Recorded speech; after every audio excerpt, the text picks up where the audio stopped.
Medical advances in fertility are making dreams come true for many couples wanting to have babies. But should they be allowed to choose the sex of their child?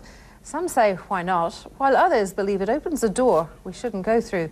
Dan Simon explains.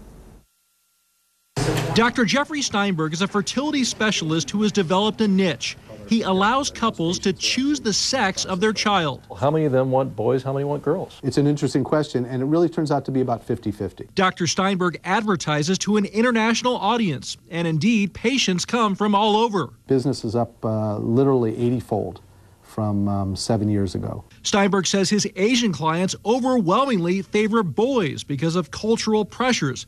Canadians favor girls, but he doesn't know why. He says his American patients mainly come for, quote, family balancing.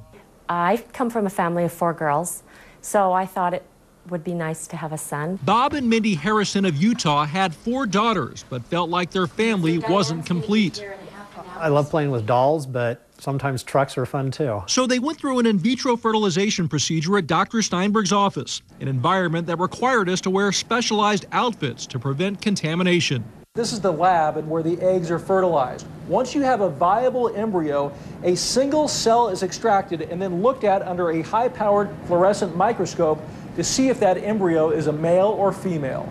Gender selection is considered controversial. Most countries have banned it. One of the fears is that it could manipulate the ratio of boys to girls. Though it's legal in the United States, the country's leading fertility organization discourages it.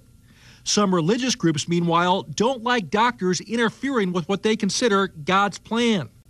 Other critics worry about the future, designing babies based on societal preferences. We could be opening the door to society where there are new kinds of inequality and new kinds of discrimination, a world that we really would not want to live in. I guess we just don't see an issue with it. We feel that as technology advances and we can take advantage to enhance our lives and the lives of others, it's a good thing. A good thing because Mindy and Bob now have their boys, twins.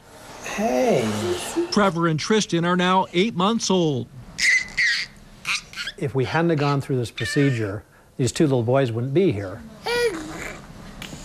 Dr. Steinberg says the technology is moving so fast that in addition to choosing things like hair and eye color, parents will actually be able to have babies that are healthier, taller, and maybe even more athletic. And he says he has absolutely no qualms of trying to give those parents exactly what they want. Dan Simon, CNN, Los Angeles.